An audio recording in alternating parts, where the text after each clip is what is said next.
মাত্র ৩,০০০ টাকার একটা খোরপোশের মামলা পাল্টে দিয়েছে ভারতের রাজনীতি। আগে হ্যাঁ, আপনি ঠিকই শুনেছেন, একটা সাধারণ ডিভোর্সের কেস, আর সেই কেসের রায় বদলে দিয়েছে একটা দেশের ভবিষ্যৎ। কেবল একটা পরিবার নয়, ভেঙে দিয়েছে একটা দেশের রাজনীতির মেরুদণ্ড। না, এটা কোনো সাধারণ মামলা নয়। এই মামলার রায় থেকেই জন্ম নিয়েছে রাম মন্দির ইস্যু, তারপর সেই আগুন ছড়িয়ে পড়ে বাবরি মসজিদ, গুজরাট দাঙ্গা, এমনকি মুম্বাইয়ের আন্ডারওয়ার্ল্ডের উত্থান পর্যন্ত। আগে হ্যাঁ, এই মামলা না হলে হয়তো রাম মন্দির কখনো তৈরিও হতো না, হয়তো বিজেপি আজ ক্ষমতায় থাকতো না, হয়তো ভারতের রাজনীতি আজ অন্যরকম হতো। মামলার নাম শাহবানু বেগম ভার্সেস মোহাম্মদ আহমেদ খান। আপনি হয়তো নামটা শুনেছেন, কিন্তু জানেন না আদালতের সেই চার দেওয়ালের ভিতরে ঠিক কি ঘটেছিল। কিভাবে একটি ডিভোর্সের মামলা কংগ্রেসের সরকার ফেলে দিল, কিভাবে সেই রায় বিজেপিকে দিল ইতিহাসের সবচেয়ে বড় সুযোগ, আর কিভাবেই বা সেই পথ ধরে জন্ম নিল রাম মন্দির আন্দোলন। পুরোটা জানতে হলে এক সেকেন্ডও স্কিপ না করে এই ভিডিওটা শেষ পর্যন্ত মন দিয়ে দেখুন। মধ্যপ্রদেশের ইন্দোরের এক সাধারণ পরিবারের জন্ম শাহবানুর। এক সাদামাটা ঘরোয়া মুসলিম মেয়ে। মাত্র ১৬ বছর বয়সেই বিয়ে হয়ে যায় তার। স্বামী মোহাম্মদ আহমেদ খান, ইন্দোরের নামী উকিল, সমাজে সম্মানিত একজন মানুষ। আর শাহবানু, শিক্ষাও নেই, বড় স্বপ্নও নেই।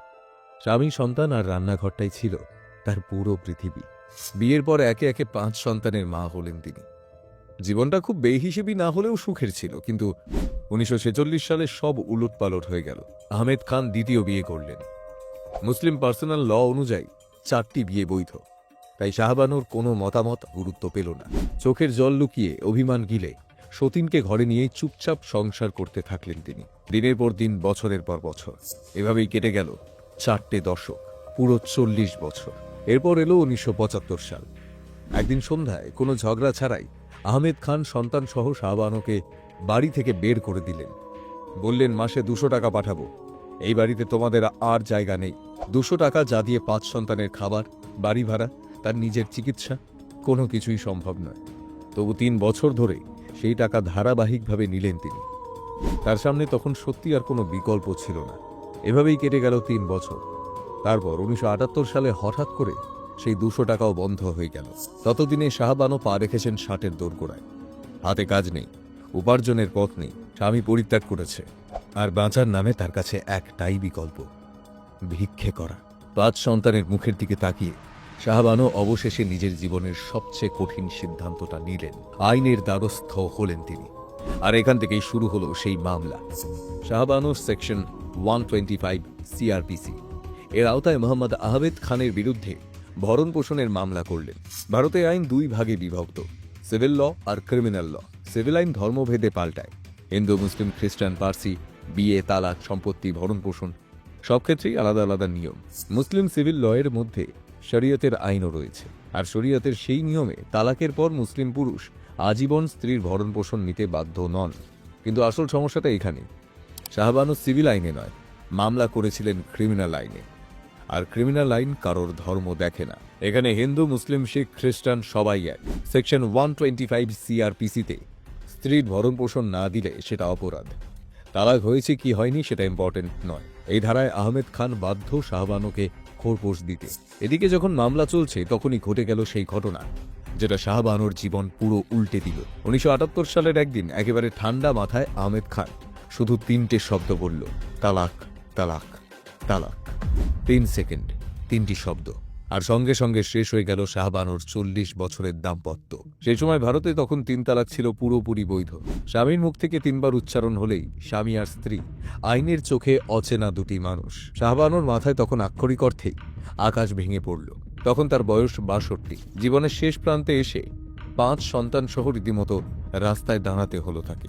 আর আহমেদ খান কোনো দায়িত্ব নিল না, শুধু ইসলামী রীতি অনুযায়ী মেহের আর ইদ্দাত দিয়ে বাড়ি থেকে তাড়িয়ে দিল শাহবানুকে। কিন্তু এই মেহের আর ইদ্দাত কি? মুসলিম পার্সোনাল আইনে বিয়ের সময় বরপক্ষ যে অর্থ বা সম্পদ কনেপক্ষকে দেয় তাকে বলা হয় মেহের। এটা এক ধরনের নিরাপত্তা, এক ধরনের প্রতিশ্রুতি। তালাকের সময় যে পক্ষ তালাক দেয় সেই পক্ষ সেই মেহের পরিশোধ করতে বাধ্য। শাহবানুর ক্ষেত্রে আহমেদ খান তালাক দিয়েছিল, এই আইন মেনে আহমেদ শাহবানুর হাতে তুলে দিল মাত্র ৩,০০০ টাকা। আগে হ্যাঁ, ঠিকই শুনেছেন, ৪০ বছরের সংসার, ৫টা সন্তানের জন্ম, এত অপমান, কষ্ট, ত্যাগ, সব মিলিয়ে শাহবানোর মূল্য দাঁড়ালো মাত্র ৩,০০০ টাকা। এবার এই ইদ্দতটা কি? অনেকেই ভাবেন ইদ্দত মানেই খোরপোশ, কিন্তু ইদ্দত খোরপোশের মতো হলেও সারা জীবনের জন্য নয়। ইদ্দত মাত্র ৩ মাসের খোরপোশ। ৩ মাস পর স্বামীর আর কোনো দায় থাকে না, না স্ত্রীর ভবিষ্যৎ, না সন্তানদের শিক্ষার খরচ, না আশ্রয়ের নিশ্চয়তা, না স্বামীর সম্পত্তি বা টাকার উপর কোনো অধিকার, কিছুই না, শুধুমাত্র 3 মাস। তারপর কেউ চাইলেই অন্য কাউকে বিয়ে করতে পারে। তখন এটাই নিয়ম ছিল। আহমেদ খানও এই আইনটি ব্যবহার করল। শাহবানোকে মাসে 200 টাকা দিল, শুধুই সেই 3 মাসের ইদ্দাতের জন্য। তারপর 1 টাকাও নয়। তখন শাহবানোর বয়স 62। এই বয়সে 5 সন্তানকে নিয়ে কিভাবে বাকি জীবনটা কাটবে, কোথায় যাবে, কি খাবে, এই প্রশ্নটাই তাকে ঠেলে দিল আদালতের দরজায়। শাহবানোর জায়গায় অন্য কোনো মহিলা থাকলে হয়তো মাথা নিচু করে নিয়তির কাছে হার মেনে নিত, কিন্তু না, শাহবানো হার মানেননি। তিনি প্রথমেই মুসলিম পার্সোনাল ল বোর্ডকে চ্যালেঞ্জ করলেন আর বললেন, আমি প্রথমে একজন ভারতীয়, তারপর একজন মুসলিম। মুসলিম পার্সোনাল ল বোর্ড নয়, আমার বিচার করবে সুপ্রিম কোর্ট। এই এক সিদ্ধান্ত ধর্ম, রাজনীতি, সমাজ সবকিছুর ভিত নাড়িয়ে দিল। আর এখান থেকে জন্ম নিল এক আন্দোলন, এক বিতর্ক, আর ভারতের ইতিহাসের এক নতুন অধ্যায়। 1979 সালে ম্যাজিস্ট্রেট কোর্ট রায় ঘোষণা করল শাহবানোর পক্ষে। এটাই ছিল তার প্রথম জয়। কিন্তু আহমেদ খান থেমে থাকার মানুষ ছিলেন না। তিনি সিআরপিসি 125 এর বাধ্যতামূলক খোরপোশ আইনকে ধারা 127 দিয়ে কাউন্টার করে আইনকে আইন দিয়ে কাটার চেষ্টা করলেন। সিআরপিসি 125 ধারায় লেখা আছে, কিছু নির্দিষ্ট পরিস্থিতিতে স্ত্রী স্বামীকে মেইনটেনেন্স দিতে বাধ্য করতে পারে না। আহমেদ খানের দাবি ছিল, তালাকের পর ইসলাম ভরণ পোষণ দিতে বলে না, তাই 125 আমার ক্ষেত্রে প্রযোজ্য নয়। কিন্তু আদালতে তার সওয়াল ধোপে টিকল না। ম্যাজিস্ট্রেট কোর্ট নির্দেশ দিল, শাহবানোকে মাসে 25 টাকা করে মেইনটেনেন্স দিতে হবে। একটা পরিবারের 6 জন মানুষের পেট কি 25 টাকায় চলতে পারে? অবশ্যই না। তাই আবার আপিল করা হলো। এবার রায় দিল মধ্যপ্রদেশ হাইকোর্ট। ভরণ পোষণের অঙ্ক বেড়ে মাসে হলো 180 টাকা। আর এইখান থেকেই শুরু হলো আসল খেলা। এই রায়কে ইসলাম বিরোধী, শরিয়তের বিরুদ্ধে বলে চ্যালেঞ্জ করলেন আহমেদ খান, তাও আবার সরাসরি সুপ্রিম কোর্টে। কারণ শরিয়ত বা মুসলিম পার্সোনাল লয়ে তালাকের পর স্ত্রীকে আজীবন খোরপোশ দেওয়ার কোনো বিধান নেই। আর এই যুক্তিতেই তিনি পুরো মামলাকে ধর্ম বনাম আইনের লড়াইয়ে টেনে আনলেন। আর এখান থেকেই এটা আর কোনো সাধারণ ডিভোর্স মামলা রইল না, এটা হয়ে গেল ভারতের ইতিহাসের সবচেয়ে বিস্ফোরক দ্বন্দ্ব, ধর্ম বনাম আইন, সংবিধান বনাম শরিয়তে। শাহবানোর লড়াই এবার শুধু নিজের বাঁচার লড়াই নয়, এটা হয়ে গেল পুরো দেশের বিবেকের পরীক্ষা। শুরু হলো ধর্মের লড়াই। 3রা ফেব্রুয়ারি 1981 সুপ্রিম কোর্টে মামলার শুনানি শুরু হলো। বিচারপতি মুর্তাজা ফজল আলী আর এস বরদরাজনের বেঞ্চে প্রথমে মামলাটা উঠল। কিন্তু কয়েকদিনের মধ্যেই বিচারপতিরা বুঝে গেলেন, এটা কোনো সাধারণ ডিভোর্স মামলা নয়। এই মামলার রায় অচিরেই দেশের ভবিষ্যৎ বদলে দিতে পারে। তাই মামলাটা সরাসরি পাঠানো হলো 5 বিচারকের বড় বেঞ্চে। ওই বেঞ্চেই ছিলেন সেই সময়ের প্রধান বিচারপতি ওয়াই চন্দ্রচূড়। মামলায় যোগ দিল মুসলিম পার্সোনাল ল বোর্ড থেকে শুরু করে জামায়াতে উলেমাও। ধীরে ধীরে একটা পারিবারিক মামলা জাতীয় বিতর্কে পরিণত হয়ে গেল। ধর্ম, সমাজ, রাজনীতি সব একসঙ্গে এসে দাঁড়ালো আদালতের দরজায়। তারপর এভাবেই কেটে গেল 4 বছর। 4 বছর ধরে তর্ক বিতর্ক, কোর্টের তারিখ, কাগজপত্র, আর দেশের নানান প্রান্তে এই মামলা নিয়ে উত্তেজনা বাড়তেই থাকল। অবশেষে 1985 সালে সুপ্রিম কোর্ট এই মামলার রায় ঘোষণা করল। বিচারপতিরা বললেন, আহমেদ খান যেভাবে শাহবানোকে 3 তালাক দিয়েছে সেটা নৈতিকভাবেও ভুল, আর একজন বয়স্ক নির্ভরশীল স্ত্রীকে এভাবে ছেড়ে দেওয়া আইনে গ্রহণযোগ্য নয়। শাহবানোর কোনো আয়ের উৎস নেই। তাই বিচারপতিরা বললেন, ধর্মীয় নিয়ম যাই হয়ে থাকুক না কেন, আহমেদ খান যেভাবে 3 তালাক দিয়েছে সেটা অনৈতিক। শাহবানোর নিজের কোনো আয়ের উৎস নেই, তাই ভরণ পোষণ তার অধিকার। সংবিধানের 125 নম্বর ধারা মেনে আহমেদ খানকে মাসে 500 টাকা দিতে হবে। কিন্তু এখানেই শেষ নয়। রায় আরও বলা হলো, ভারতে যেহেতু প্রত্যেক নাগরিক সমান, তাই দেশে এক দেশ এক আইন, অর্থাৎ ইউনিফর্ম সিভিল কোড প্রয়োজন। হিন্দু, মুসলিম, বৌদ্ধ, খ্রিস্টান সব ধর্মের মানুষের জন্য একটাই আইন হয়। এখন শুনে আপনার মনে হতে পারে শাহবানো জিতে গেল, ন্যায়ের জয় হলো। তাহলে সমস্যাটা কোথায়? এই একটা রায় দেশ 2 ভাগে ভাগ হয়ে গেল। আর এরপর দেশের রাজনীতিতে যা যা ঘটল সেটা তখন স্বপ্নেও কল্পনা করতে পারেনি কেউ। রায় ঘোষণার পরই দেশে যেন আগুন লেগে গেল। বিভিন্ন জায়গায় দাঙ্গার মতো পরিস্থিতি তৈরি হলো। মুসলিম সংগঠনগুলো রাস্তায় নেমে তীব্র বিক্ষোভ শুরু করল। তাদের দাবি, শরিয়তের উপর আঘাত করা হয়েছে, সুপ্রিম কোর্ট ইসলামের বিরুদ্ধে রায় দিয়েছে। এভাবে প্রচার করে সাধারণ মানুষকেও আরও উত্তেজিত করা হলো। জায়গায় জায়গায় শুরু হলো সহিংস বিক্ষোভ, মিছিল, স্লোগান, সংঘর্ষ। পরিস্থিতি ধীরে ধীরে নিয়ন্ত্রণের বাইরে যেতে লাগলো। চাপ বাড়তে লাগলো সরকারের ওপর। সেই সময় দেশের প্রধানমন্ত্রী ছিলেন রাজীব গান্ধী। দেশ জুড়ে দাঙ্গার হুমকি, উত্তেজনা আর রাস্তায় নেমে আসা লক্ষ লক্ষ মানুষ। মুসলিম সংগঠনগুলো দাবি তুলল এই রায় বাতিল করতে হবে, আর রাজীব গান্ধী সেই দাবি মেনে নিলেন। আর এই একটি সিদ্ধান্ত কংগ্রেসের ওপর চিরকালের জন্য একটা ছাপ ফেলে দিল। বিরোধীরা তখন আগুনে আরো ঘি ঢেলে দিল। অনেকেই বলতে শুরু করলো ভোট ব্যাংক রক্ষা করতে কংগ্রেস মুসলিম তোষণ করছে। সত্যি বলতে তখন দেশের বেশিরভাগ মুসলিম ভোট কংগ্রেসের দিকেই ছিল। 1984 সালের লোকসভা নির্বাচনে 400রও বেশি আসনে জিতে বিপুল সংখ্যাগরিষ্ঠতা নিয়ে প্রধানমন্ত্রী হয়েছিলেন রাজীব গান্ধী। তিনি চাইলে কড়া ব্যবস্থা নিতে পারতেন, চাইলে দাঙ্গা রুখে দিতে পারতেন, সুপ্রিম কোর্টের রায় কার্যকর করাতে পারতেন। তার হাতে ক্ষমতা ছিল, কর্তৃত্ব ছিল, সংখ্যাগরিষ্ঠতা ছিল, কিন্তু তিনি তা করলেন না। উল্টে তিনি এমন এক পদক্ষেপ নিলেন যেটা ভারতের আইন আর রাজনীতিকে চিরদিনের জন্য বদলে দিল। সালটা 1986। শাহবানো মামলায় রায় বেরোনোর ঠিক 1 বছর পরই রাজীব গান্ধী সংসদে একটি নতুন আইন পাশ করালেন, Muslim women protection of rights on divorce act 1986। নাম শুনে নিশ্চয়ই মনে হচ্ছে আইনটা বোধহয় মুসলিম মহিলাদের অধিকার রক্ষা করবে, কিন্তু বাস্তবে এর ঠিক উল্টোটা হলো। এই আইনে কার্যত শরিয়াতের তালাক আর ইদ্দত নিয়মেরই নতুন নাম দেওয়া হলো। এই আইনে স্পষ্ট বলা হলো তালাকের পর মুসলিম পুরুষরা শুধু ইদ্দত পর্যন্ত, মানে 3 মাস স্ত্রীকে খোরপোশ দেবে। তারপর সেই নারীর দায়িত্ব নেবে তার নিজের পরিবার, আর যদি পরিবারও না নিতে চায় তাহলে তার দায়িত্ব নেবে ওয়াকফ বোর্ড। অর্থাৎ সুপ্রিম কোর্ট যা রায় দিয়েছিল এই আইনে সেটাকে পুরোপুরি বাতিল করে দেওয়া হলো। যেহেতু শাহবানো ইদ্দত আর মেহরের টাকা আগেই পেয়েছিল, এই নতুন আইনে তার আর কোনো ভরণ পোষণ পাওয়ার অধিকারই থাকল না। মুসলিম ল বোর্ড ও অনেক মুসলিম সংগঠন আনন্দে মেতে উঠল। মুসলিমরা সবাই রাজীব গান্ধীর জয়গান গাইতে লাগলো। কিন্তু দেশের একটা বড় অংশ তখন ক্ষুব্ধ। একটা ধর্মীয় চাপ কি দেশের আইনকে বদলে দিতে পারে?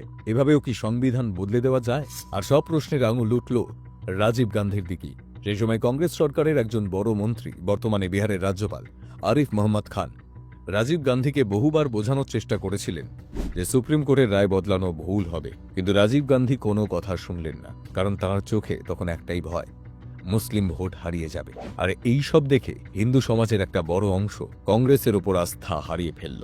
শুরু হলো তীব্র আক্রমণ, মুসলিম তোষণ। এই ট্যাগ চেপে বসে গেল কংগ্রেসের গায়ে। বিশ্ব হিন্দু পরিষদ RSSও সরকারের বিরুদ্ধে তীব্র প্রচার শুরু করল। তারা বলল হিন্দুদের প্রতি অবিচার হচ্ছে, কংগ্রেস শুধু মুসলিম তোষণ করছে। এবার আর এক সমস্যায় পড়ল কংগ্রেস সরকার। মুসলিম ভোট যেন হারিয়ে না যায়, আবার হিন্দু ভোট যাতে দূরে না সরে যায়, এই দুই দিক সামলাতে গিয়ে কংগ্রেস এক অদ্ভুত সিদ্ধান্ত নিল। আর এই সিদ্ধান্তই ভারতের রাজনীতির মোড় ঘুরিয়ে দিল। শাহবানো মামলা থেকে নজর ঘোরাতে আর হিন্দুদের আস্থা পুনরুদ্ধার করতে রাজীব গান্ধী 2টি পদক্ষেপ নিলেন। 1, দূরদর্শনে রামানন্দ সাগরের রামায়ণ সিরিয়ালের সম্প্রচার। আর 34 বছর পর খুলে দেওয়া হলো রাম জন্মভূমি বাবরি মসজিদের তালা। কংগ্রেস ভেবেছিল এতে হিন্দু মুসলিম দুপক্ষই খুশি হবে, কিন্তু হলো ঠিক এর উল্টোটা। হিন্দু মুসলিম তোষণের এই দ্বিমুখ রাজনীতি শুধু উত্তেজনা বাড়ালো না, এর ফলে ভারতের রাজনীতির গতিপথই বদলে গেল। শুরু হলো হিন্দু মুসলিম রাজনীতির এক নতুন অধ্যায় আর বিজেপির উত্থান। 80-র দশকে বিজেপি তখনও খুব ছোট্ট একটা দল। দেশের রাজনীতিতে তাদের উপস্থিতি ছিল, কিন্তু প্রভাব ছিল খুবই কম। কিন্তু শাহবানো মামলার রায় বদলে যাওয়ার পর পরিস্থিতি একদম অন্যদিকে মোড় নিতে শুরু করল। ধীরে ধীরে গতি পেল রাম জন্মভূমি আন্দোলন। হিন্দু সমাজের একটা বড় অংশ দাবি তুলল যদি শাহবানোর রায় বাতিল করা যায় তাহলে রাম মন্দিরের দরজাও খুলে দেওয়া হোক, কারণ সেই সময় বাবরি মসজিদের ভেতরে থাকা রাম মন্দিরের দরজা 34 বছর ধরে তালা বন্ধ ছিল। কিন্তু আশ্চর্যের ব্যাপার, কংগ্রেস সরকারের প্রচেষ্টায় মাত্র 2 দিনের মাথায় আদালত রায় দিল বাবরি মসজিদের তালা খুলে দেওয়া হোক। আর রায় ঘোষণার 40 মিনিটের মধ্যেই রাম মন্দিরের তালা খুলে দেওয়া হলো। 1 ফেব্রুয়ারি 1986, দিনটা ছিল রামনবমী। বাবরি মসজিদের ভেতরে অবস্থিত রাম মন্দিরে হিন্দুরা আনুষ্ঠানিকভাবে পুজোর অনুমতি পেল। কংগ্রেস ভেবেছিল এতে হিন্দুরা খুব খুশি হবে, কিন্তু বাস্তবে হলো এর উল্টোটা। হিন্দুরা দেখল এই আন্দোলনের নেতৃত্ব দিচ্ছে বিজেপি, তাই রাম জন্মভূমি আন্দোলনের ক্রেডিট কংগ্রেসের নয়, বিজেপির ঝুলিতেই চলে গেল। আর এর ফলাফলটা বোঝা গেল ভোটে। 1984 সালের নির্বাচনে বিজেপি পেয়েছিল মাত্র 2টি আসন, কিন্তু 1989 সালে সেই সংখ্যা 1 লাফে বেড়ে গেল 85-তে। রাজনীতি বিশ্লেষকরা আজও বলেন শাহবানো মামলা বিজেপির ভিত্তি তৈরি করে দিয়েছিল। এরপর 1991 এর নির্বাচনে বিজেপি 100-রও বেশি আসন পেয়ে আরও শক্তিশালী হয়ে উঠল। তারপর বিজেপি নেতা লালকৃষ্ণ আদবানি দেশ জুড়ে রথযাত্রা শুরু করলেন। দেশ জুড়ে বিশাল সমর্থনের ঢেউ উঠল। হাজার হাজার মানুষ বিজেপির পতাকা হাতে রাস্তায় নেমে পড়ল। বিজেপি বুঝে গেল হিন্দুত্বের রাজনীতি তাদের সবচেয়ে বড় অস্ত্র, আর কংগ্রেস বুঝে গেল হিন্দু মুসলিম রাজনীতি দিয়ে বিজেপিকে আর আটকানো যাবে না। তাই কংগ্রেস নতুন পথে হাঁটল, হাতিয়ার করল মন্ডল কমিশন। রাতারাতি মন্ডল কমিশনের রিপোর্ট কার্যকর করা হলো। ওবিসিদের জন্য বড়সড় রিজার্ভেশন ঘোষণা করা হলো। দেশ জুড়ে জাতিভিত্তিক রাজনীতির নতুন দরজা খুলে গেল। অর্থাৎ সাম্প্রদায়িকতার রাজনীতি তো চলছিলই, তার উপর আবার যোগ হলো জাতিবাদের রাজনীতি, এবং সেই রাজনীতি আজও চলছে। আজও নির্বাচন এলেই কিছু দল সংরক্ষণ বাড়ানোর প্রতিশ্রুতি দিয়ে জাতিগত আবেগকে কাজে লাগানোর চেষ্টা করে। 1992 সালের 6 ডিসেম্বর বাবরি মসজিদ ভেঙে ফেলা হলো, আর তার সঙ্গে সঙ্গে দেশ জুড়ে শুরু হলো ভয়ানক দাঙ্গা। পুরো দেশে ছড়িয়ে পড়ল হিংসার আগুন।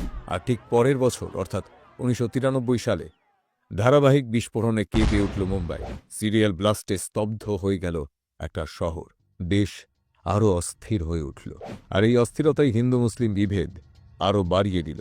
আর এই পুরো পরিস্থিতির মধ্যেই একদিকে যেমন কংগ্রেসের বিশ্বাসযোগ্যতা কমতে লাগলো, অন্যদিকে তেমন বিজেপি হিন্দু স্বার্থ রক্ষার দাবি নিয়ে আরও বেশি সমর্থন পেতে থাকলো। দিন দিন বিজেপির জনপ্রিয়তা বাড়তে শুরু করলো। এতদিন প্রচারে শোনা যেত মুসলিমরা বিপদে আছে, কিন্তু এবার তার বিপরীত স্লোগান উঠল, হিন্দুরা বিপদে আছে। পরিস্থিতি ধীরে ধীরে এমন জায়গায় পৌঁছল যেখানে ভোটাররা ধর্ম অনুযায়ী আলাদা আলাদা দলে ভাগ হয়ে গেল। মুসলিম ভোট গেল কংগ্রেসের দিকে, আর হিন্দু ভোট চলে গেল বিজেপির দিকে। আর এভাবেই কংগ্রেসের সবচেয়ে বড় প্রতিদ্বন্দ্বী হিসেবে বিজেপির উত্থান হল। সালটা 2014। কংগ্রেসকে হারিয়ে কেন্দ্রে ক্ষমতায় এলো বিজেপি। এরপর 2017 সালে এক বড় সিদ্ধান্ত নিল বিজেপি সরকার। 3 তালাককে অবৈধ ঘোষণা করা হলো। এরপরে 2019 সালে পাশ হলো Muslim women protection of rights on marriage act 2019। এই আইনে বলা হলো 3 তালাক সম্পূর্ণ বেআইনি, এবং কেউ এ কাজ করলে সরাসরি 3 বছরের জেল। এই আইনের ফলে মুসলিম মহিলাদের ভরণ পোষণ, অধিকার, নিরাপত্তা সবই সুরক্ষিত হলো। 33 বছর পর শাহবানো এবং তার মতো হাজার হাজার ভারতীয় মহিলারা অবশেষে ন্যায় বিচার পেল। সুপ্রিম কোর্টও এই আইনের পক্ষে মত দিল। আর ঠিক এরপর থেকেই ইউনিফর্ম সিভিল কোড, এক দেশ এক আইন, এই দাবিটাও আরও জোরালো হয়ে উঠতে লাগলো। রাজনৈতিক বিশ্লেষকের মতে কংগ্রেসের সেই সময় তুষ্টিকরণের রাজনীতি ভারতে হিন্দু মুসলিম বিভাজনের আগুনকে আরও বাড়িয়ে দিয়েছিল।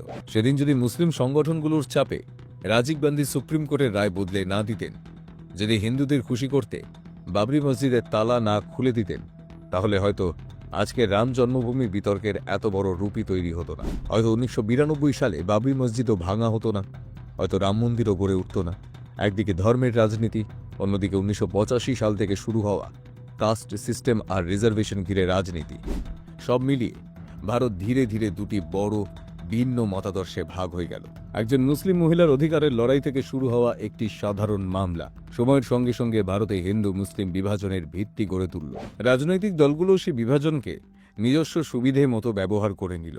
এই শাহবানোর মামলা নিয়ে তৈরি হয়েছে একটি সিনেমা, হক। ইমরান হাশমি আর ইয়ামি গৌতম অভিনীত এই ছবিটিকে ঘিরে রাজনৈতিক উত্তেজনা আবার মাথা তুলেছে, কারণ আজও ইউনিফর্ম সিভিল কোডের দাবি পুরনো হয়ে যায়নি, বরং সময়ের সঙ্গে সঙ্গে তারও প্রাসঙ্গিক হয়ে উঠছে। তাই আবারও প্রশ্ন উঠছে, ভারতে কি এক দেশ এক আইন হওয়া উচিত? জাতি ধর্ম নির্বিশেষে সবার জন্য কি একই নিয়ম করা উচিত? আপনি কি মনে করেন? আপনি কি ইউনিফর্ম সিভিল কোডের পক্ষে নাকি বিপক্ষে? আপনার মতামত কমেন্টে লিখে জানান। আর এই ভিডিওটি যদি আপনার ইনফরমেটিভ লাগে তাহলে আমাদের হোয়াটসঅ্যাপ আর টেলিগ্রাম চ্যানেলটা জয়েন করে রাখুন। নতুন ভিডিও এলে আপনাকে মেসেজ করে জানিয়ে দেওয়া হবে। লিংক ভিডিও ডেসক্রিপশনে দেওয়া আছে। তাহলে দেখা হচ্ছে পরের ভিডিওতে। ততক্ষণ ভালো থাকবেন, সুস্থ থাকবেন। নমস্কার।